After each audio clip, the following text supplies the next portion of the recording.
Okay, the subcommittee will come to order.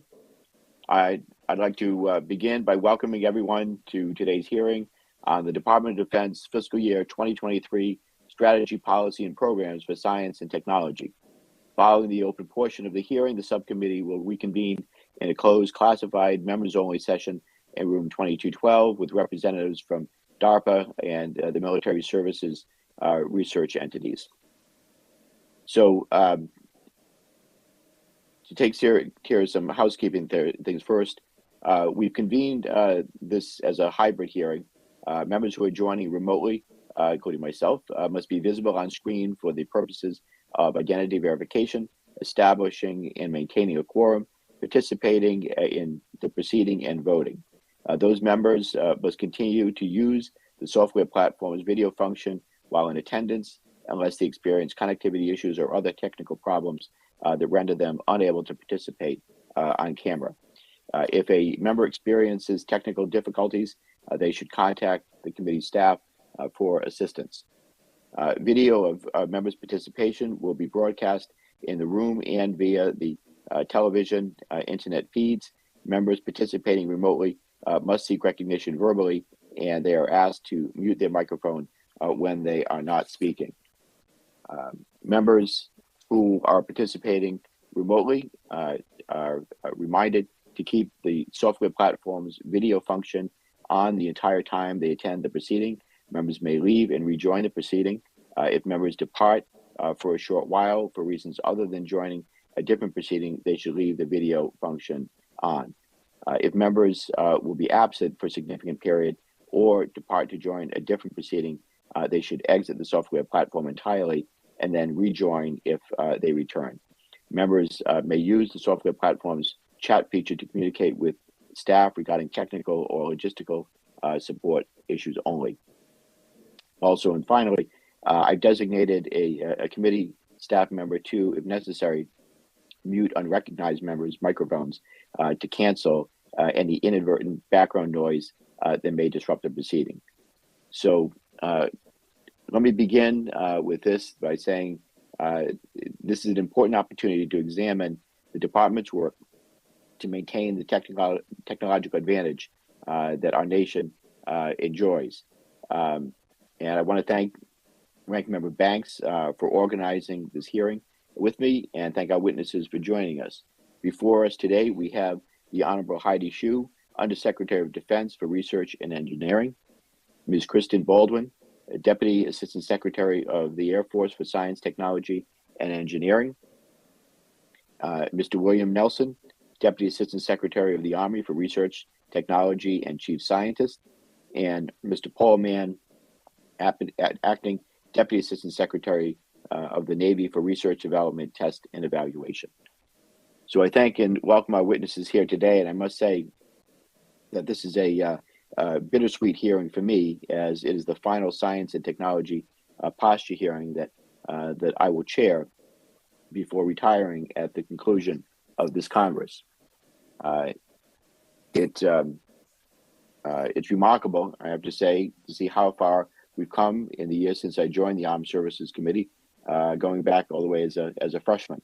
But I'm continually reminded of how far we have yet to go.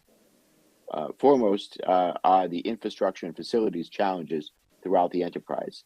I have to say that it's shocking that we face a massive backlog in laboratory investment, more than $5.7 billion in the latest report to Congress. These challenges affect not just the pace and breadth of innovation, but also our ability to attract and retain the top-tier talent that we depend on.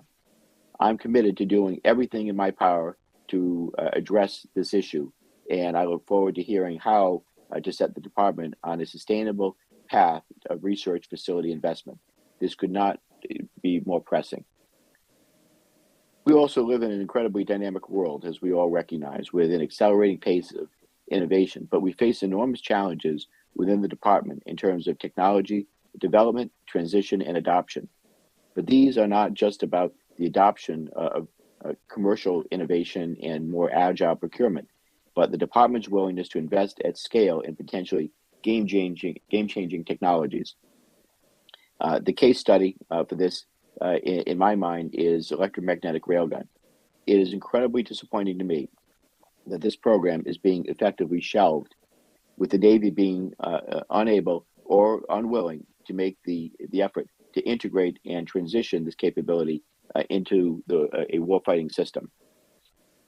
Similarly, I'm perplexed as to why there is a sudden lack of support for the diode pump alkali laser program, a key directed energy technology that is making great strides. By shunning these programs, I fear that we are ceding a crucial technology space to our competitors, and they are not sitting by idle. However, I have to say that we also have seen incredible successes within the S&T world, particularly when it comes to the department's SBIR, STTR program. So I wanted to highlight those as wins. For example, one small company has produced robotic exoskeletons and prosthetic systems to both augment human strength and help those with injuries or disabilities move independently. Another produced a hypoxia training system, which supports pressure on demand, reduced oxygen delivery to pilots flying jet trainers, solving a challenge that had long plagued the department. Such innovation would not have been possible without robust S&T investments. I will also, of course, include the incredible work done by DARPA on mRNA technology that led to the development of the current vaccines that we have today that have no doubt saved lives and kept people healthy, too numerous to count. And that was a game-changing technology, and it just underscores just the importance of early-stage research and investment. In conclusion, I want to talk about our greatest strength as a country, the incredible talent and resources of our people, but we cannot expect our edge to persist indefinitely. We must aggressively invest in our future through STEAM education and workforce training. We must ensure that we are able to contribute, and that means that we are all able to contribute, and that means ensuring diversity. That for example, historically Black colleges and universities and minority-serving institutions are full partners in the defense ecosystem, and it means enabling small businesses to bring their unique capabilities to this innovation base, and it means that researchers, engineers, and innovators who bring their talents to the unique challenges of national security should find a Department of Defense able and willing to embrace their ideas rather than an opaque system that has too often impedes the rapid adoption of innovation. So I know that our witnesses today share my concern and my desire to do right by our incredible women in uniform that serve and protect our nation in such a major way. And I thank you all for appearing, and I look forward to today's discussion and working with each of you in my final year on the committee. With that, I'll now turn to Ranking Member Banks for any comments that he may have. Thank you, Mr. Chairman. And first and foremost, I'd like to welcome a special guest, the mayor of New Haven, Indiana, from my district, who is joining us in the back row. I told him he didn't have to stay here for the entire hearing, but I wanted him to come and see his congressman at work. So welcome, Mayor. Thanks for joining us today. Thank you again, Mr. Chairman, for those remarks, and thank you to our witnesses for your time today. The work that you and the men and women in your enterprises do to transform our capabilities and technology through research and development will be the defining factor in future conflicts. Our adversaries are heavily invested in emerging technologies through expanded research and development, recruiting top scientists, and stealing our intellectual property. They are transforming these technologies into capabilities that we will see on the battlefield. Our armed forces are made up of incredible men and women, but we are putting them at a disadvantage if we fail to equip them with the best capabilities and technology. In the past year, we have seen several high-profile departures from people in positions related to innovation. A common frustration that they have expressed is that the department is not moving fast enough to modernize the department and transition technologies to the warfighter. We can't afford to slowly embrace new technologies and capabilities, much less fail to adopt them at all. We can't rely on antiquated practices when equipping our warfighters with the tools that they need to win in the battlefields of the future. Whether it's hypersonics, artificial intelligence, quantum computing, directed energy, biotechnology, 5G, or cyber, we must lean into developing, procuring, and deploying these technologies and investing in the leading edges of new ones in order to compete, but more importantly, to maintain our superiority. I hope to hear from you today about how the department is preparing for the future of defense and how Congress can help you do it. I look forward to our discussion and working together to advance that mission. With that, thank you. I yield back. I thank the ranking member. With that, we'll now go to witness testimony. The witnesses are asked to summarize their witness statements for 5 minutes, and they can submit the longer statement for the record. With that, I'll now turn to the Honorable Heidi Shyu for your testimony. Welcome, Madam Secretary.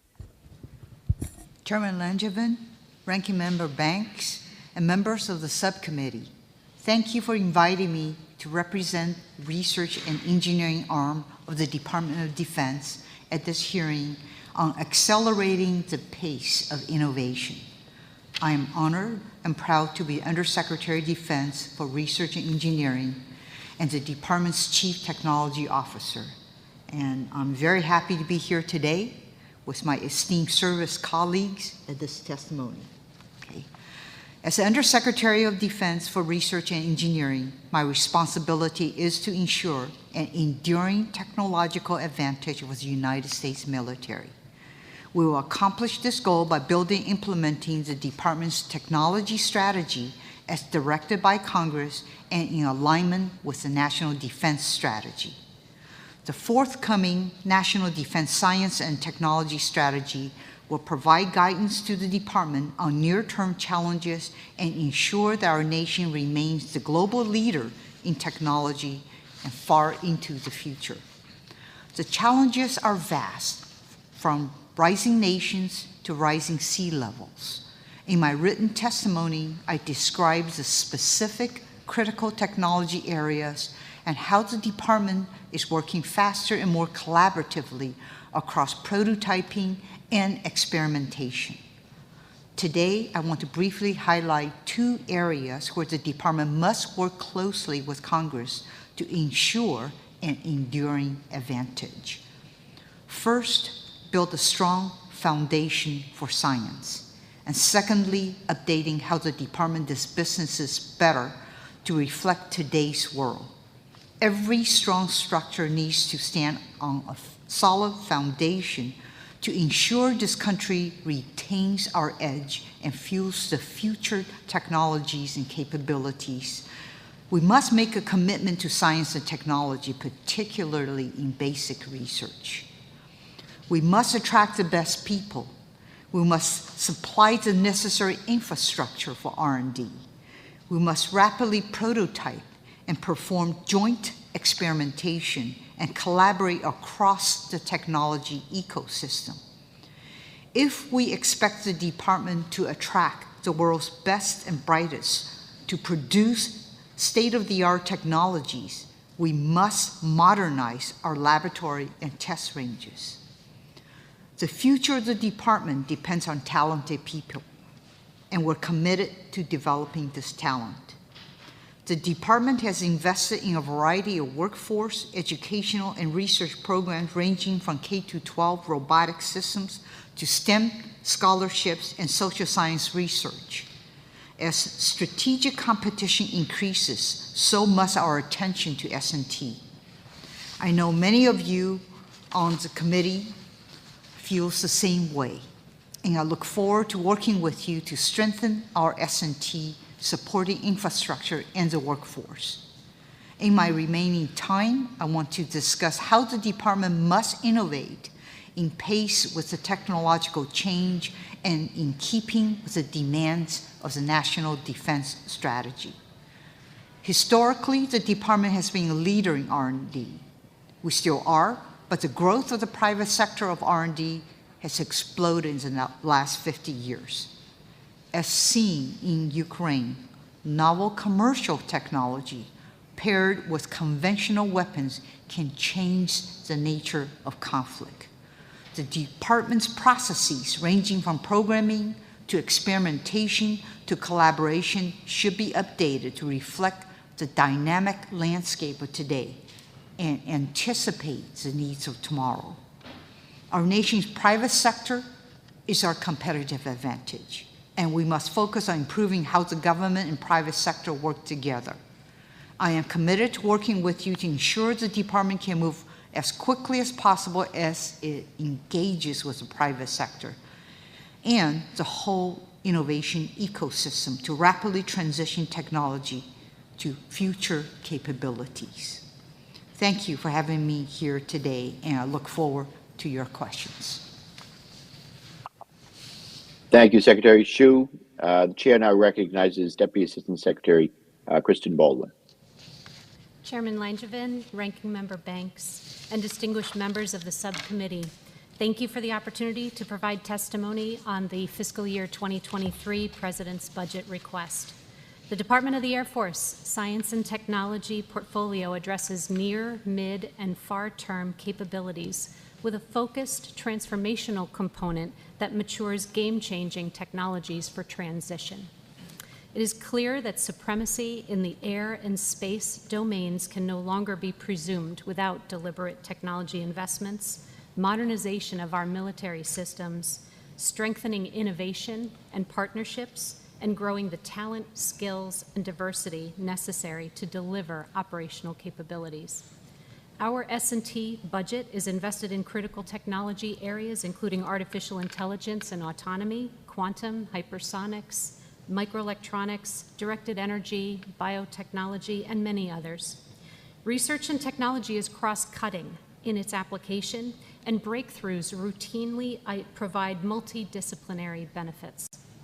Thus, the Air Force Research Lab remains one laboratory supporting both the Air Force and the Space Force. We continue to push the boundaries of modern technology to transform our warfighting capabilities. Our WarTech process has demonstrated great success engaging warfighters and technologists to ideate and mature transformational S&T.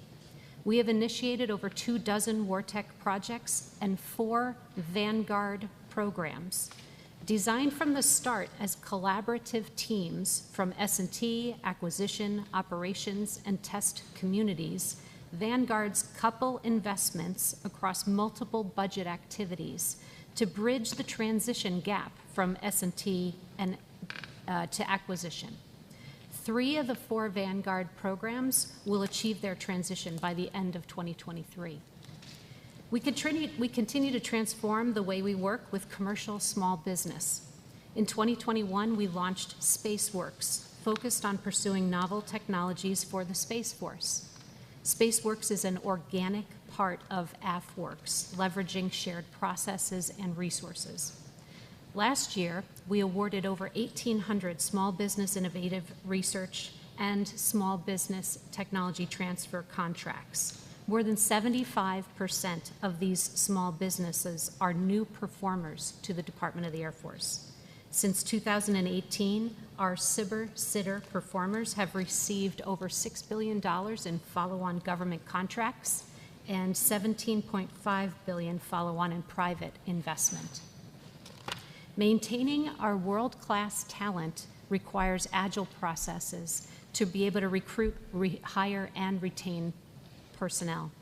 We make great use of the authorities that the Congress has provided to the science and technology community. In particular, direct hiring authority and enhanced pay authority allow accelerated hiring and the ability to attract top-notch talent in cutting-edge areas. Diversity of this workforce brings strategic advantage as well. The Air Force Historically Black Colleges and Universities and Minority Serving Institutions Outreach Initiative is a $97 million effort providing HBCUs and MSIs the opportunity for research and development funding through strategic partnerships with small businesses. In 2021, partnerships were formed with 19 of these institutions.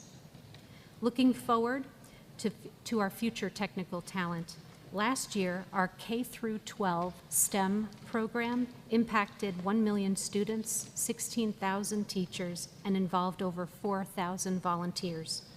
A highlight of our STEM portfolio that I'd like to share with you is the Legacy program that reconnects young students as they grow from craftsmen to junior apprentices to interns. And in 2021, 388 students participated in our Legacy program with a return rate of 84%. I thank you for your strong support of the Air Force and Space Force Science and Technology, the authorities that you've provided, and this opportunity to testify. Thank you, Deputy Assistant Secretary Baldwin. The chair now recognizes Deputy Assistant Secretary William Nelson. Chairman Langevin, Ranking Member Banks, and distinguished members of the subcommittee, thank you for the opportunity to discuss Army Science and Technology strategy, policy, and programs today. These are all designed to realize U.S. Army modernization priorities, founded on a robust S&T ecosystem to provide our soldiers a technological advantage. Army modernization is a team effort, spearheaded by the Assistant Secretary of the Army for Acquisition, Logistics, and Technology, and Army Futures Command. Includes a network of synchronized laboratories and engineering centers located across this great country. Together with our partners from the other services in the Office of the Secretary of Defense, Army labs and centers are working with academia and industry to develop new technology that is driving near and midterm modernization to equip the Army of 2030 and performing the fundamental research to enable the Army of 2040 and beyond. The Army is building a balanced S&T portfolio for near and midterm technology insertion and for technology breakthroughs for basic research. Our S&T strategy pays careful attention to supporting the signature modernization priority efforts while simultaneously maintaining and supporting research aimed at fundamental long-term change. We are continuing to transform the Army S&T business model to emphasize early collaboration and frequent communication between requirements, S&T, acquisition, testing, and sustainment communities, also with our academic and industry partners, and most importantly, our soldiers. As a recent AFC cross-functional team director, I can tell you firsthand that these communities are collaborating in unprecedented ways.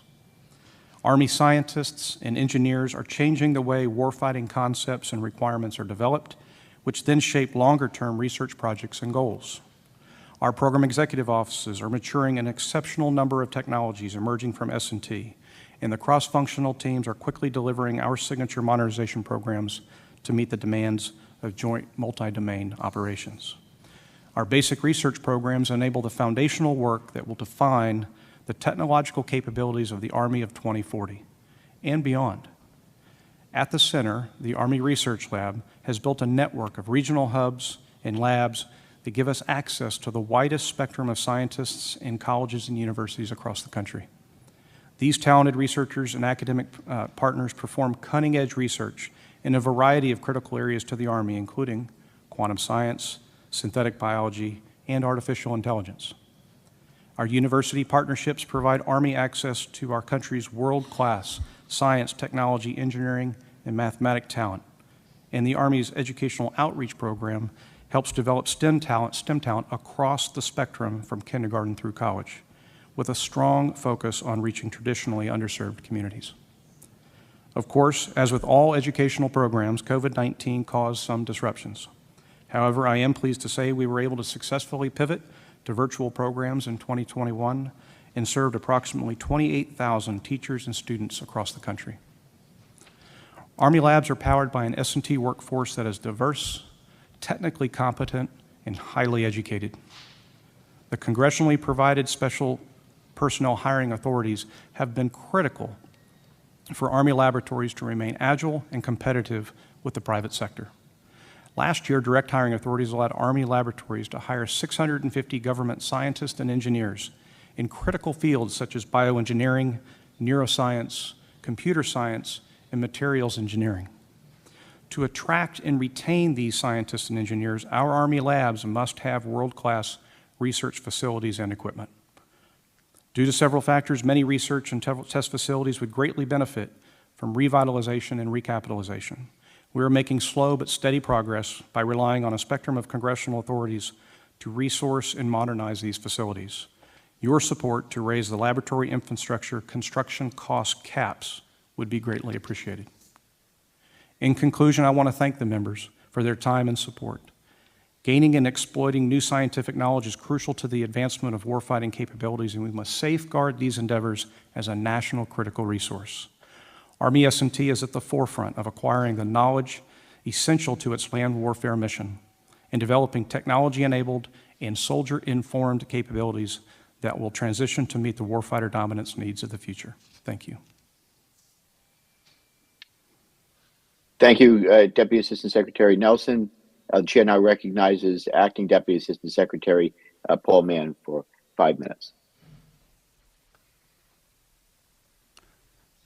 Chairman Langevin, Ranking Member Banks, and distinguished members of the subcommittee, thank you for the opportunity to address the Department of the Navy's investment strategy for the science and technology portfolio. The United States is a maritime nation. With our allies and partners, the Department of the Navy provides security and stability, maintains the peace, and ensures free and open access to the world's waterways. We continue to face a rapidly changing global security environment as evidenced by Russia's invasion of Ukraine and China's continuing efforts to challenge the United States' influence in the Pacific. To generate our competitive advantage, we leverage the full force of our Naval Research and Development establishment, which includes our Naval Warfare Centers and Laboratories, the Office of Naval Research, and our partnerships with allies, industry, and academia. Our diverse team is focused on outcomes driven by learning, agility, scalability, and systems that leverage innovative technology and systems engineering to deliver maritime dominance in the joint fight. In alignment with the SECNAV's enduring priorities and the CNO's and VCNO's navigation plan and Get Real, Get Better campaign of learning, we continue to push technological boundaries. Our investments in prototyping, experimentation, partnerships with operational forces, and collaboration with allies enable the agility we need to keep our adversaries disadvantaged. With your support, our workforce of dedicated scientists, innovators, and engineering professionals will continue to develop and deliver the most effective capabilities that solve immediate and future key operational challenges. We endeavor to support our operational forces with enduring asymmetric and technological advantages across all operational environments. Our strategic investments in research and development enable the competitive edge we require today, tomorrow, and for decades to come. Finally, to all of you, we welcome you to visit our warfare centers and laboratories around the country and see firsthand the technologies that we're developing, the systems under development, and the talent professionals and the teams working together who make it all possible. We believe our workforce is our competitive advantage. I'm honored for this opportunity to answer questions and share insights on matters important to the subcommittee and our nation. Thank you.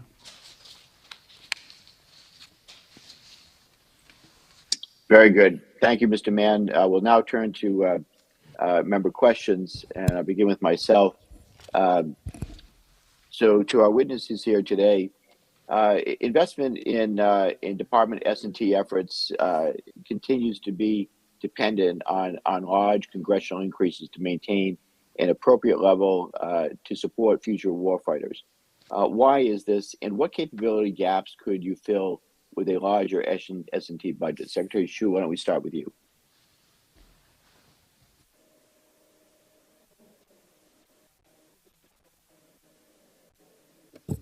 Microphone. Can you hear me? Yes, now we can. The first thing I would do is to help out to get more MILCOM money to help out in our lab and test infrastructure side. This is where there's a huge deficiency that you have seen. There's $5.7 billion of UFR that went over. And I think that piece is absolutely critical for us to put some additional funding against. So that will be my #1 priority. Along with some of the lab and test infrastructure, I'll give you an example. There's about $500 million needed by the Navy Electromagnetic and Cyber Countermeasures Laboratory to modernize the lab in order to develop and evaluate emerging threats and to be able to support the increased number of classified projects. So this is just one example of chunk of money that we need. Chairman, so I would just add a few comments. If you're familiar with the Department of the Air Force S&T strategy. Sorry, could you pull the microphone closer to you? Just pull it, grab it, there you go. Absolutely, excuse me. Our S&T strategy for the Department of the Air Force highlights a focus of directing 20% of our investment towards transformational technologies. I spoke to this in my opening remarks, and I would just say that that's an area of the investment where we're really trying to bridge the capability gap to our most critical priorities. You may be also familiar with the Secretary of the Air Force's operational imperatives in order to keep pace with the China threat. We are actively identifying what capabilities are needed and using this transformational S&T component to align with those capability gaps. So that will be one, but I would be remiss if I also did not mention basic research. The Department of the Air Force invested an increase in the basic research account for fiscal year 23, increasing it up to $550 million for 23, and this is just an important enduring investment. Those are my 2 remarks. Thank you. Mr. Nelson? I would just add, I would probably stay on the infrastructure note that Honorable Shyu mentioned. That is certainly an area that we all share in common and could always use additional support. But as I mentioned in my opening comments, I would ask that the subcommittee consider some of the limitations that have been implied due to, I believe it's Section 129, but in some cases that ability to, if we can raise that limit, will allow the services a little more ability to get after some of these more challenging projects that we have that we're just unable to get after given the current limitations that we have. And so again, we'd like to work with you in terms of what a modest improvement or increase to that would be acceptable to the committee and to Congress. That would be where I would focus my attention, sir.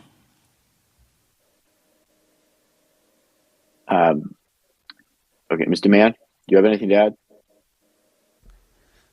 Sir, I'll just echo one point, is that while we're balancing all of the investment in the S&T portfolio, attracting the world's best and brightest, getting them here and unleashing their talent for decades, we want them to enjoy working in modern facilities. And so competing with the infrastructure requirements across the entire landscape is always challenging.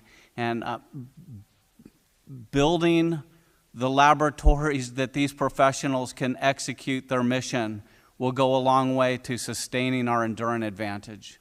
Thank you. Okay, thank you. I appreciate the witnesses' answers, but I'll be honest with you, no one really answered the question as to why Congress needs to continue to add funding each year. Secretary Shyu, would you try? Can you go back and try to address that question? Because you have significant budgets, but every year we're having to add on. I think our can you hear me? Okay. Yes. Okay. So realistically, there's always greater demand than there is the supply side. So I would say every single year we tally up the type of investment that we have made from 6.1, 6.2, 6.3, and 6.4 as well. There's always additional funding across the multitude of topic areas that we encompass. You got to realize that all the areas that we encompass covers from emerging technology, from biotechnology, advanced materials, areas in quantum science, all the way to more mature technology, which we're trying to field in the area of hypersonics. So our requests are vast. Part of the reason is because we cover a wide span of different technology areas. But we're going to have to keep working on this together because there are significant gaps that exist, and we need to work harder on closing those gaps. My last question for now, anyway. With China, we are competing with a country with significant strategy and certainly resources between its military and private sector. What is the department doing to leverage and incorporate private sector innovation and talent at scale, and is it being aggressive enough? And what is the role of the organizations like DIU and others? I was just out there with Ms. Bice. I was out at DIU in California last week doing a on-site visit. Very eye-opening. Very pleased that we could take time to be there and meet with the director and his team. But what is the role of organizations like DIU and others, and why did these efforts, particularly DIU, continue to seem to struggle to get buy-in and support from senior leaders, given the return on investment that they provide? DIU has done an exceptional job in the last 6 years in terms of developing dual-use technology that can satisfy needs of our military. I think if you look at their track record, about 40% of the projects that they have started have successfully transitioned into the hands of the warfighter. That is the tally that they have tracked so far. The other organization that we have across every one of the services, there are innovative organizations that's also looking to the commercial sector for innovation and for ideas that we can transition in terms of solving our services problems. Example, Army Rapid Capability Critical Technology Office. They have very successfully had 3 different industry engagements, engaged very closely with the small companies, and they pull in program executive officers from the Army to identify what are the critical technology gaps that they have. It's that marriage of understanding the critical capability gaps and developing solution space that they're trying to bridge. They have funded a number of small companies with their innovative ideas, and they are developing prototypes and handing the prototypes over to Program Management Office to enable the rapid transition. So all of that is happening as we're looking across every one of the services. Do you think that DIU does not struggle to get buy-in and support from senior leaders, again, given the return on investment? Well, I think DIU has very strong support. I spent an entire day at DIU last month, so I've been waiting until the COVID dies down so I could actually fly out. So I spent an entire day over there. They have my respect and my attention. So at the senior leadership level, I absolutely concur that I support them 100%. I also had an opportunity to meet with the captains and the majors that's down there. They're incredibly dedicated. A lot of the reserve officers. So I'm very pleased with what DIU has accomplished, and I think they're a little frustrated with the FY22 budget cut, but that was in the last administration. So I am here now, and I'm able to support them in terms of going forward. Well, I certainly think that DIU deserves our support. It certainly has mine, and we want to continue to leverage the model that they bring to the table in engaging with these small innovative companies. With that, I'll now turn to, I think Ranking Member Banks had to step out. If that's the case, I will yield to Ms. Bice for 5 minutes. Thank you so much, Mr. Chairman, for having this hearing today and for the witnesses for being here. As was mentioned, I was on CODEL with Chairman Langevin last week, and it was incredibly enlightening to see all of the incredible technology that's happening, in this space.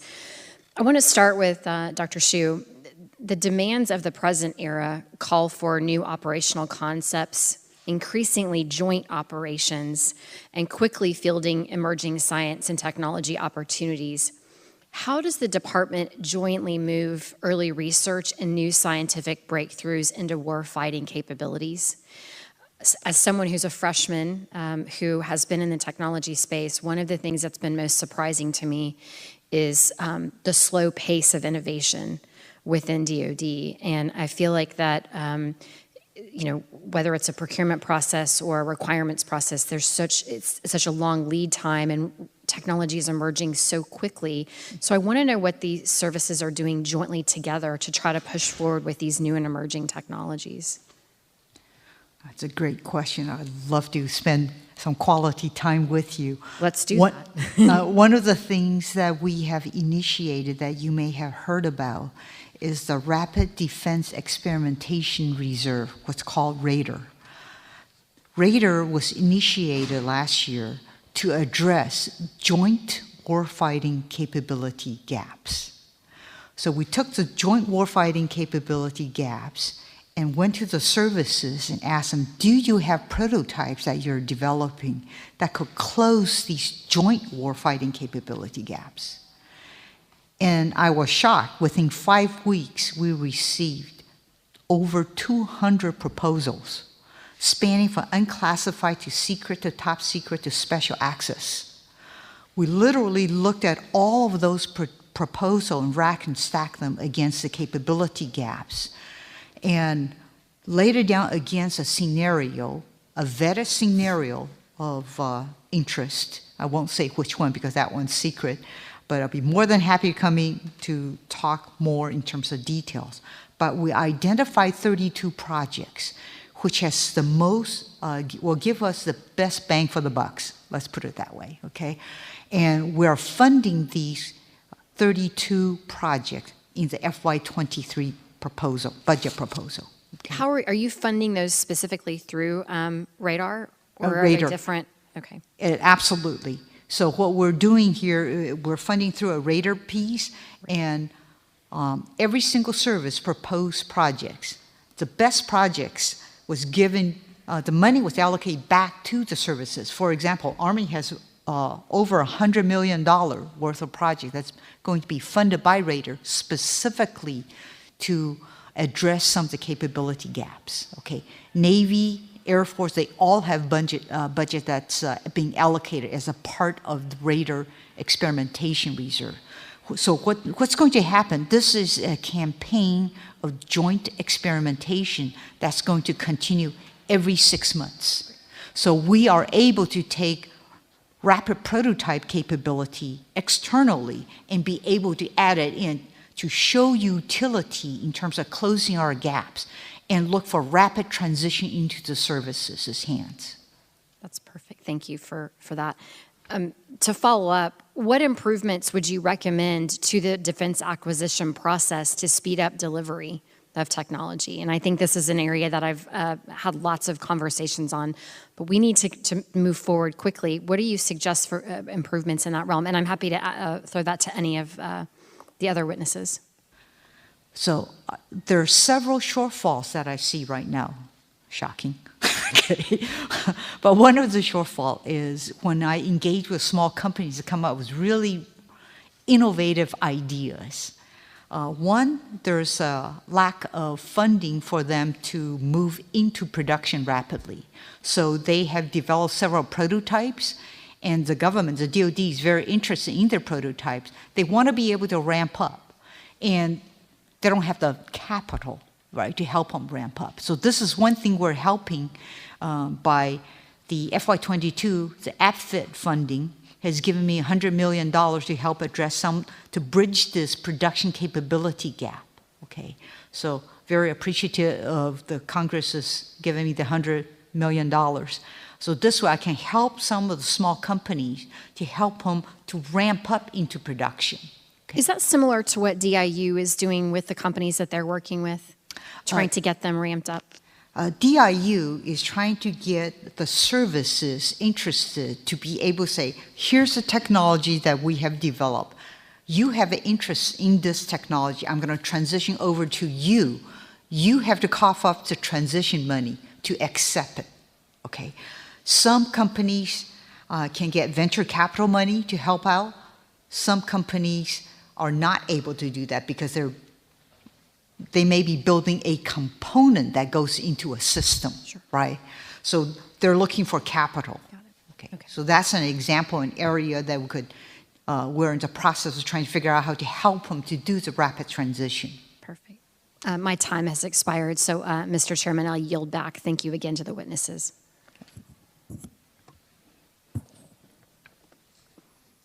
You're on mute, Mr. Chairman, sir. I think you're on mute. Yep. Thank you for the line of questions, Ms. Vice, and the answers there. Mr. Moulton is now recognized for 5 minutes. Thank you, Mr. Chairman. Undersecretary Shyu, the department has repeatedly emphasized harnessing commercial technology better. This has obviously been a theme of the hearing so far, but I'm not sure the money tells that story. The Defense Innovation Unit, DIU, has proven success in accelerating development and fielding of advanced technologies America needs and working around a 60-year-old acquisition process that, frankly, is holding us back and allowing our adversaries to get ahead. We've often joked that the best thing for DOD would be if China copied or stole our acquisition process, because that would really hobble them. It's been Congress, not the department, that has repeatedly pushed investment in DIU and in innovation. Now, you just said that you support DIU 100%, but your budget is basically flatlining it from FY21. You factor in inflation, that's about 90%. How do you think we're going to improve on DIU's success if in real dollars we're actually facing a budget that's 10% less than what we gave it 2 years ago? The FY21 budget, if you're looking at FY22, it's actually worse than flat. They've got a 30% cut. I know, but I'm comparing this year's budget to FY21, 2 years ago. So 2 years ago, you're right. So from FY22 to 23, we increased them by $10 million. Okay, from 22 to 23. Right, but it's a flat line from 21, which means that it's a 10% cut if you factor in inflation. I mean, that's just basic math, right? I completely concur. You got to realize by the time I came in July 29th into the administration, where the budget was pretty much baked 2 weeks before I came in. Okay, so my opportunity to influence is this year in FY24. So you'll see a much stronger request for funding for FY24. Okay. Undersecretary, are you familiar with the Future of Defense Task Force report that this committee produced a couple years ago? No, sir, I'm not. Okay, well, in that report, which is the first time that the House Armed Services Committee has really looked 20 or 30 years ahead at where we need to be, and it's a remarkably bipartisan report, entirely bipartisan task force, 4 Democrats, 4 Republicans, with a fully supported bipartisan report. Mm-hmm. We called for increasing the budget for DIU by a factor of 10, recognizing that DIU is one of the only organizations within DOD that's really finding a way to get around the traditional acquisition process and bringing these commercial technologies quickly to the warfighter. Do you think that that's an accurate assessment of how much we need to be spending on innovation? I would say DIU is not the only organization that's bringing commercial technology in. I think it's very important for you to hear from each of the services what they are also doing in terms of bringing commercial technologies in. I gave you an example of Army Rapid Capability and Technology Office, who have about $46 million this year, also going out completely to the commercial industry, small companies, to look for ideas to solve problems that they have. So that's just one other example of service. I'll be happy to share with rest of the service members here to tell you about what they're doing in terms of leveraging commercial technologies. Well, we don't have time to get into all of it right now, but I would just point out that we clearly need to be spending a lot more on innovation, not incrementally more, not 10% more, but on the order of magnitude of 10 times more. The FY23 budget continues to spend a majority of dollars on status quo weapons platforms, despite a record RDT&E budget for FY23. So do you think we're actually spending enough on cyber, biosecurity, autonomous systems, space capability, and other emerging technologies? Or do we not have that balance correct yet? We are spending a fair bit of money on the cyber arena. Some of those fundings are in the classified world, which is hard to talk about in this mechanism. But we'll be happy to follow up to talk about some of the other things that we're funding to address imminent threats. Well, I think that for any of us who have spent time in the classified world and looked at what our adversaries are doing, we need an order of magnitude increase in defense spending on innovation. I think that's a theme you're hearing a lot from this committee, and I hope to see that better reflected in next year's budget. Thank you very much. Mr. Chairman? Thank you, Mr. Moulton. I understand Mr. Banks has returned, so I'll turn to the ranking member for his questions. Thank you, Mr. Chairman. Secretary Shyu, I want to ask about the recent resignation of Mike Brown, the chief of the Defense Innovation Unit. And can you tell us about what the transition will look like? How will he be replaced? When will he be replaced? And also maybe you could comment on why he's leaving. So his term, excuse me, can you hear me? Okay. Yes. His 4-year term comes up. He is basically highly qualified expert HQE. His term is coming up in September. So he and I chatted about this. I just said, well, the most I could do is extend you by 1 year.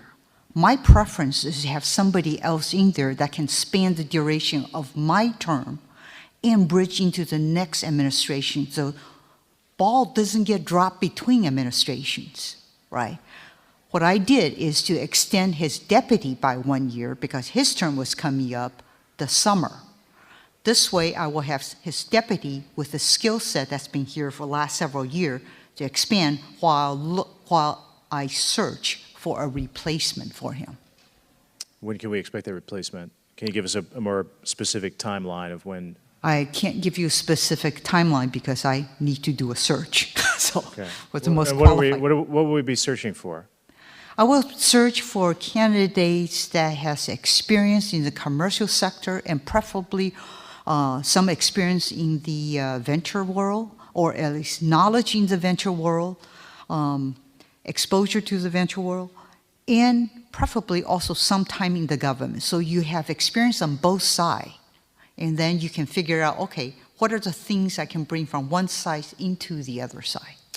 I think it goes with that being said, and I imagine in a very bipartisan way, this committee treasures the work of Mike Brown, the director of DIU. He's brought the Defense Innovation Unit to a whole new level that continues to excel at the mission of the core mission of the organization. I hope that we replace Mike Brown with someone with the same type of knowledge and experience and continue to move what DIU does in the right direction. With that, as you search for candidates to replace him, what can you tell us about what, in your mind, what is the next chapter? What are the next big steps of DIU to continue to support innovation and support our warfighters? I think the biggest challenge that they have faced is really trying to get the services to, on the other side, on the acquisition side, to help the innovation that they have found to go into production, because that's where the gap is. A lot of small companies, great ideas, have produced a lot of prototypes. It's this funnel that's going down to production And it's the pull from the acquisition community that we need. So I think that's what I want to focus on. And this is where I think having somebody on both sides of the aisle with experience on both sides would help. Understanding the acquisition process and also have exposure to the commercial world can help to do the faster pull rather than just being extremely frustrated by the bureaucracy internally, right? Can you talk about what investments in the president's budget specifically for DIU will lead to better opportunities to solve some of those issues in the year ahead? I hope so. Anything specifically? So I'm saying FY24 is what I'm looking at, have an opportunity to impact the budget. Okay. Well, Mike Brown, unfortunately, isn't the only leader that we've seen leave the department who has an important role related to technology and emerging technologies and innovation. There have been several. I mean, in a very high-profile way. I mean, it's almost, for many of us who have been focused on this area, it's concerning when you see headlines after headlines of chief technology experts leaving the department, like the Air Force's chief software official who recently left and said the reason they left is because China is kicking our butt. Why do you think there's so much of that? Why do you think that concern exists among some of the leaders in the department that we've empowered to lead on this front? And what are we doing about it? I think it's probably the frustration with the bureaucracy and the process internally. First, I don't know the guy, but I heard that he was frustrated because of his lack of ability to get money to do things he wanted to do. So I don't know the details. Maybe Baldwin. If that's all right, I can, Mr. Shalon was our chief software officer. Again, he was a HQE on a term appointment as well, but you're correct in that he was frustrated. I would say that many of us are frustrated, as you are, with our struggle to keep up with the pace of technology transition and modernization that perhaps some of our peers have achieved. I would offer that it is, as Ms. Shyu said, it is not only just a focus on attracting those small businesses and investing in innovation, but rather the funding that is required to transition from a small business S&T contract into a program of record. We've just completed a study in the Air Force for the Secretary on technology transition. We're briefing it out next month to the Secretary, and we have a set of major recommendation findings. Number one is tech transition funding to cross the valley of death. This is typically budget activity 6.4 dollars that are, and the purpose of this fund is, as some of us have mentioned, prototyping and experimentation and concept refinement and development planning. So these are focus areas that we believe are critical to close that gap, to actually bridge activities like DIU as well as AFWorks and SpaceWorks to be able to deliver and then transfer the technologies into programs. And then I would just say as well that it's also been commented that the acquisition process is the broken process.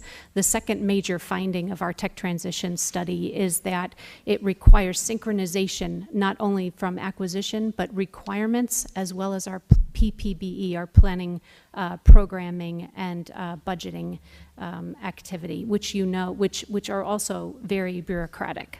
And so what we're doing in the Air Force is prioritizing capability needs and then bringing together to synchronize those three processes and making sure that the amount of technology transition funding, which is so important for in our FY23 budget to be maintained, consistent, and continued, we can focus those to achieve that tech transition into capability. Well, let me just finish. You're frustrated, we're frustrated, but we can't afford to lose talent from the department. The men and women who come and work in the department who are focused on these issues, who understand these issues, who come to serve to make a difference and help us to innovate the department. These headlines are deeply troubling to me. So I hope that you're listening to those frustrations. I hope we're learning from them. I hope that you're addressing them, and I hope you'll come back to the committee and tell us how we can help you address those frustrations too. With that, Mr. Chairman, I'll yield back. Thank you, Mr. Banks. A very good line of questioning. I associate myself with many of your remarks and the questions you've asked. With that, Ms. Escobar is now recognized for 5 minutes. Thank you, Chairman Lanchevin. Really appreciate this opportunity for our subcommittee to better understand the department's innovation efforts. I have the incredible privilege of representing Fort Bliss here in Congress, and as such, I have the opportunity of representing the Joint Modernization Command, as well as the University of Texas at El Paso, which, if you are unfamiliar with it, is a top-ranking research institution and a minority-serving institution. It mostly serves the community, which is 85% Latino. Since my time as a local elected official in El Paso, I served as the chief executive there, county judge. I've been working to help our community leverage the talent at UTEP in their engineering department and their STEM fields, and our local economy and the aerospace and defense industry, so that the community and the department can all benefit to achieve a win-win situation, and so that El Paso could have good paying jobs. Secretary Shyu, in the fiscal year 22 NDAA, this committee included language allowing the Defense Innovation Unit to expand outreach to communities that do not otherwise have a DIU presence, including disadvantaged communities. UTEP, as I mentioned, is a leader in producing incredible engineers, but unfortunately for years they've been going to other parts of the country in search of jobs. So we are essentially exporting talent that we've been investing in since they were little kids, and that's not helping us escape our economically disadvantaged situation. Having DIU establish a presence in El Paso could be what we need to both help the department find and technology. However, it was reported 2 weeks ago that the DIU plans to open up an office in Chicago, which means DIU now has offices in Silicon Valley, Austin, and Boston. While obviously these are great cities and regions with unlimited potential, it seems like DIU is just going to continue to follow the trend of focusing on well-known institutions rather than actively seek out the next best thing in communities like mine, communities with large minority populations, excellent STEM and research institutions, a military installation, and yet are traditionally underserved. So my question is, what is DIU doing to expand into communities like mine that offer great opportunities but don't typically get the same chance that places like Austin or Silicon Valley get? I would like to talk a little bit about DIU. DIU focus on major hubs, you're right. But I will say one of the key things that DARPA is doing is outreaching in communities that's not necessarily in major metropolitan areas. I think DARPA can probably talk about all their initiatives, what they're trying to do, expand in across the U.S. in multiple entities. The other thing I think I want to emphasize is we do have HBCU MI activities, and maybe this is one area we can expand into, how we can help to expand into minority institutions to tap into the talent that's in UT El Paso. But we'll definitely take a note and look into that. Thank you. Wonderful, and I'd love to invite you to visit El Paso and the University of Texas at El Paso. You and your incoming director or your existing director, members of your team, there are tremendous opportunities in this country, especially in a community like mine. We've got to grow the pie because the talent is out there, and we can't just continue to look to the same places and spaces for talent. I've long been an advocate for the use of additive manufacturing and seeing the department expand the applications it could be used for, which is why I was thrilled to see that barracks would be built on Fort Bliss using the largest 3D printed, using 3D technology. UTEP is quickly becoming a national expert in this, and so I'm running out of time, so I'll just close by again saying there's really tremendous opportunity, and I think all of us on this committee really want to see our vision fulfilled, and as members of Congress, we want to do everything we can to help you achieve that ambitious vision. Mr. Chairman, I'm out of time, so I'll yield back. Very good. Thank you, Ms. Escobar. Mr. Franklin is now recognized for 5 minutes. Thank you, Mr. Chairman, and thank you to our witnesses for taking the time to be with us here this afternoon. As another freshman member, really one of the privileges I've had in this first term is the opportunity to get out and visit some of your sites. I've spent a day out at DARPA, I've been at the Naval Research Laboratory. Dr. Shyu, you and I, we talked over at the Pentagon and heard some of your ideas there on some of the changes that we need to make in the acquisition process. I walk away from each of those tours fascinated with the things that we have going on, but also frustrated when I hear the operators on the other end of the pipeline just exasperated at the time it takes to field these technologies, and we've highlighted some of these challenges here, but I want to dive into that a little bit more. Secretary Shyu, should the planning, programming, budgeting, and execution resource allocation process be changed to encourage rapid innovation or agility in research? Absolutely. So I'm all for changes in the, I would say, the Cold War PPBE process that's there, right? And this is dialogue I had with Secretary Austin a year ago. He asked me the exact same question you asked, namely, Heidi, why is it I see all this innovation outside and I can't get it on the inside, the department? So one thing I said to him, sir, let's just say you see some really great prototype and you want to buy a particular product. Did you have the foresight 2 years ago to put it into your POM request? If you didn't, guess what? You have no authority. So that's the problem. So by the time you get the authority, put it into your POM, it's 2 to 3 years down the line, the product that you're buying is already obsolete, right? So this process absolutely has to change. There's plenty of innovation on the S&T side. It's the bottleneck getting it into the hands of the warfighter that the PPBE process has to change to reflect the agility that's utterly needed. So how do we go about doing that? Well, I hear there's a PPBE commission that's ongoing. So I do hope that they're looking at this very, very seriously and coming up with a great idea to compress the timeline. The other thing, you look at China, how are they able to accelerate so fast? They invest heavily in their S&T and R&D enterprise and test enterprise, right? They rapidly test things out and they field it and they go right on to the next idea, test it out and field it. They don't take a decade, right?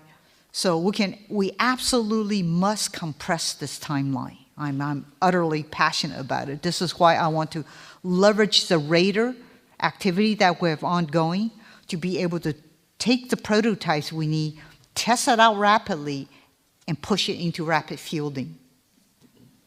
So you mentioned that the Chinese, I would say the old adage of fail quickly and fail forward and learn from that. Our system seems to have inherently built into it a fear of failure, and you're rewarded for not screwing up more than you are rewarded for success. It seems like, and that may be unfair. But you talked some about the radar program, but are there structural changes you would recommend that would allow the department's S&T ecosystem to take risks better and to learn faster and fail faster and move forward? I think in the S&T area, we do test things out and failure is okay.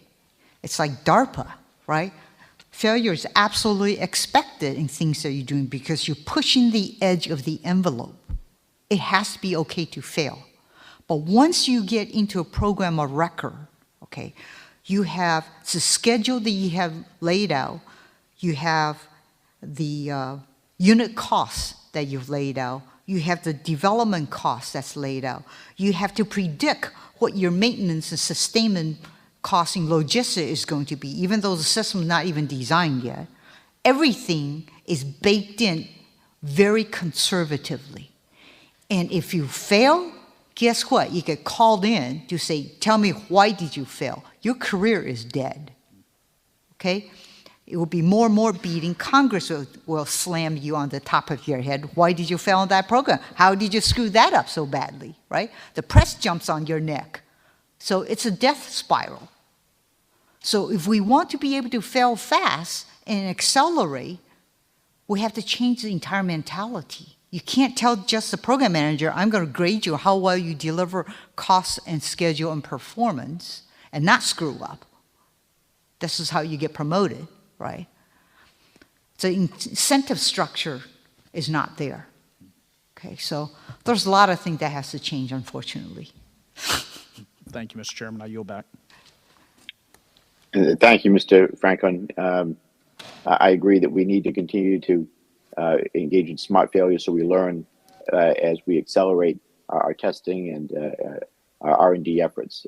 We're not failing, we're not learning. So we need to continue to engage in learning as we go. If projects do fail, we need to make sure it's smart failure. Thank you, Mr. Franklin, for your line of questions. Mr. Morelli is now recognized for 5 minutes. Thank you, Mr. Chairman, and thank you to all the witnesses for being here. Obviously, an important topic that a lot of folks here, and not only in Congress, but around the country, care deeply about. So, and I had a number of questions, but some of the comments by my colleagues have just prompted me to think a little differently. First of all, I appreciate Mr. Franklin's comments and others about need to fail fast, and I worry sometimes that, particularly with emerging technologies where you're not certainly early on in the process, whether the technology will pan out, whether or not when it's completed, to your point, whether it's going to be timely, and worry that there isn't enough of an appetite for failure. And unfortunately, many times in technology, you could all speak to this far more intelligently than I can, that will necessarily require some degree, some appetite for failure or some willingness to at least understand that failure is a part of that. How do you factor that in? If you're going to fail fast, it does mean failing, and learning you often do by not being able to complete what you thought you were going to be able to. Can you just speak to that in terms of sort of the tolerance for failure in what you do and how you sort of mitigate that, but also learn from it, and what we could learn to help you maybe accept a higher level of tolerance around the need to fail to be able to succeed? Like I said before, on the S&T side, because it's early in development, you're expecting failures. The failure is absolutely okay. If you build a prototype, the prototype doesn't quite work, go ahead and fix it. Right? That's the obvious thing to do, because you're still very much in the development phase. What we want to do as a part of the radar activity, literally, is take the prototype, test it out in a contested environment in which we're going to fight. Let them test it out to see if it's going to pass or fail. If it fails, it's okay. But guess what? You can modify your design, come back again 6 months, test it out. So are there ways in which you feel stymied that we could help you get through that cycle, or do you feel you have the tools available to you to shorten that time frame? The tools are available in the early phases of program, from 6.1 to 6.4. Okay, it's when you start to transition beyond 6.6, okay, into a program of record. Now this is where everything becomes rigid and locked in, and you'll be beaten up if you don't meet schedule or cost or performance. That's where the risk aversion comes in, because you're graded by that. Okay, so I'd like to pass it over to my colleagues. I will just mention too, you know, in many cases it's why did it fail? And I think understanding that's critically important as well. You may have heard that the Army started a campaign of learning known as Project Convergence. Back in 2020 was our first, and really the intent of that was to take these burgeoning technologies and get them into the field. Get them into the field, get the engineers and the scientists, team them up with the soldiers, put them in a relevant environment that equipment will need to perform, and then go see how it works. And I will say I've been through the, as a planning part, as my cross-functional team hat on, and it was amazing to watch the technologies where the engineers thought they had it right, or they thought they knew what the soldier needed. But when you team them together and you put them in the dirt, the amazing chemistry that happens and the ability to fix things on the fly and be able to then have a valid test and then rapidly improve that capability. At the end of Project Convergence, in many cases, yeah, we fully expect some of those technologies to fail. In fact, that's why we do it, to kind of find those, and then maybe there's new requirements need to be changed, right? But it's the learning process, again, that campaign of learning that helps learn from those failures, in some case improve, and then rapidly move those projects forward. So I guess what I'm asking is, are there things that we could do to help you accelerate that, or some of the frustrations that people are voicing? Are there things we can do to be of assistance to you in speeding up that time frame, or am I just not understanding this well enough? Well, I would just say, I'd mentioned before, we've got two program elements, tech transition and requirements maturation program elements, and we would just ask for the continued support for the funding. That's $64, that those dollars fund that critical 2-year time frame between S&T and when we can get something into a program of record.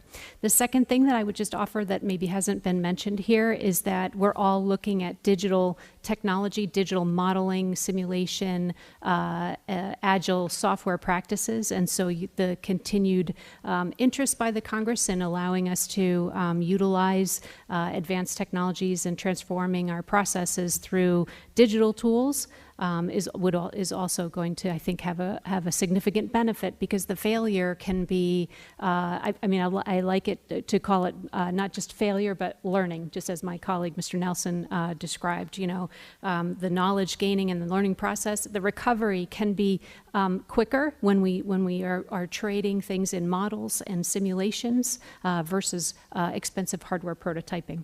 So I'd like to come back to this after. I'm running out of time, but I'm also curious, how often do you all connect with one another, and how do you share information, and how are you feeling about that collaboration? Ms. Shyu, in fact, stood up upon her entry, DepSecDef stood up a innovation steering group. That is where we share all of these practices, and I routinely meet with my service counterparts on major issues. So I think we're.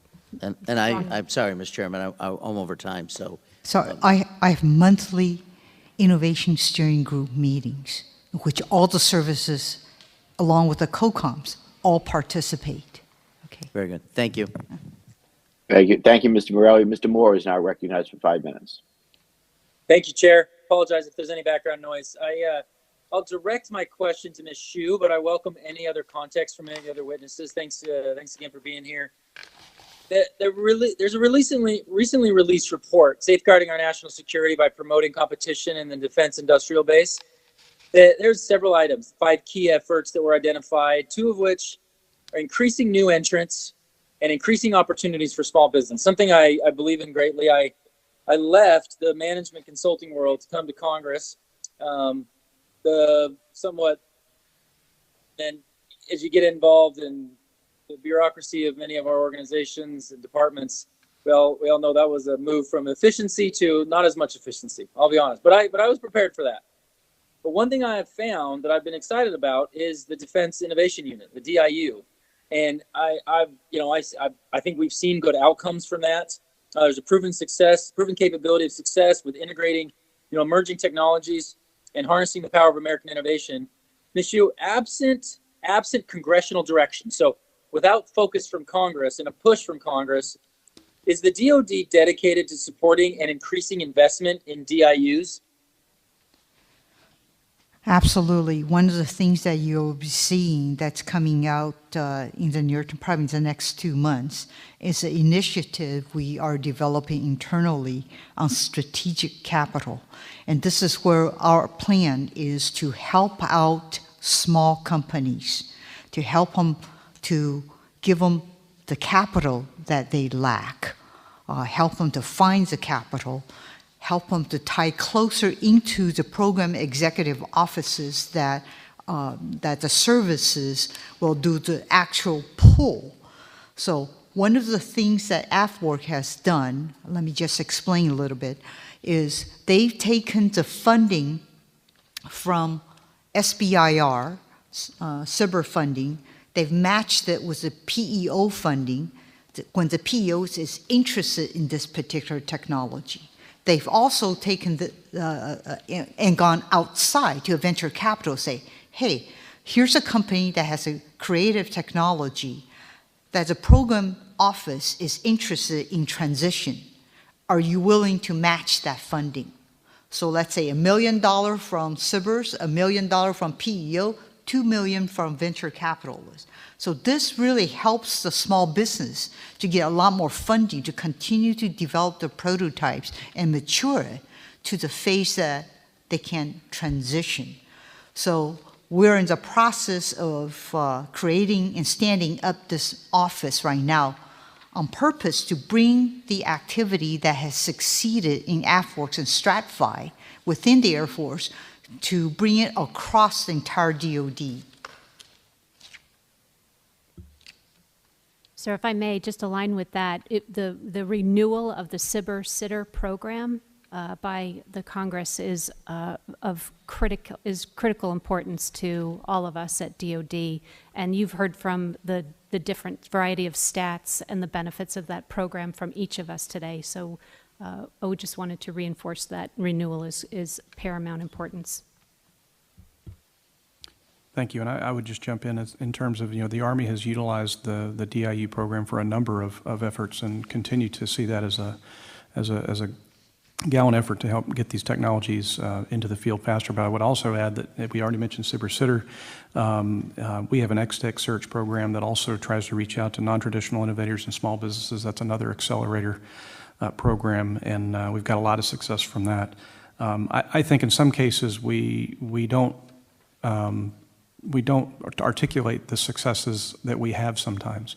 There's a number of technologies that are making it across the valley of death. In many cases from small businesses. We had a company develop a new anti-jam GPS antenna. We had some metal powder 3D manufacturing. We had some live fire modeling done. All types of SBIR-related projects that are making it across the valley of death. But I think we can always improve our messaging both to you and to the American public in terms of how well we are doing in some cases. I think we do ourselves a disservice. But again, there's always could be room for improvement. I certainly would accept that. But I think there's a bright future in some cases here for a lot of these technologies. Excellent. That's excellent context. It actually makes it easy to do my job when I ask one question with that much involvement. So thank you. I'll quickly just end with, in all of my time, I have yet to see any more enthusiasm than any other area or industry about small business wanting to be involved in the fight, in the mission of the DOD. And I just, with only $3.7 billion, it's a pretty small number relative to the entire budget. And to wrap here, like concentrating DOD spending power in only defense primes, I think we do ourselves a big disservice. And we need to make a strong mix and would encourage as much as we can to embrace that. So thank you, Chair. My time is up.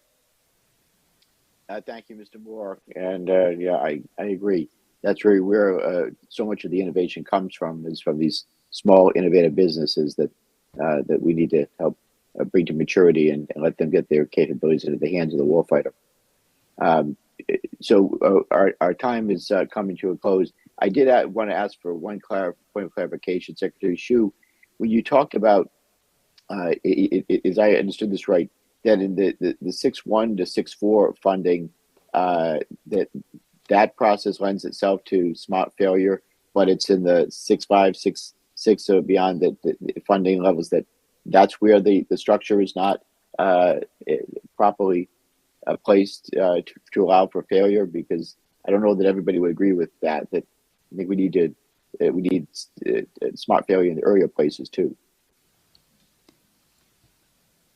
If I could expand, 6.1 to 6.4 is really the early part of research in science and technology. But, right. Prototyping is the 6.4.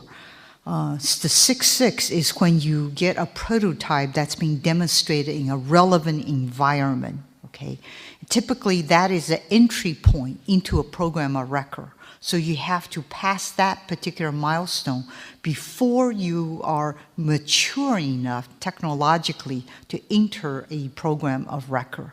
But once you enter a program of record, like I said, this is where you have a program milestone that's well defined, okay?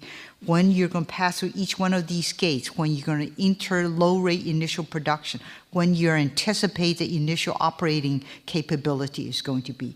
And this is where the program manager is going to be a lot more risk-averse, because you've got a program that's laid out, that's presented to the Hill, and you are going to be judged in terms of success, how well you execute to your plan.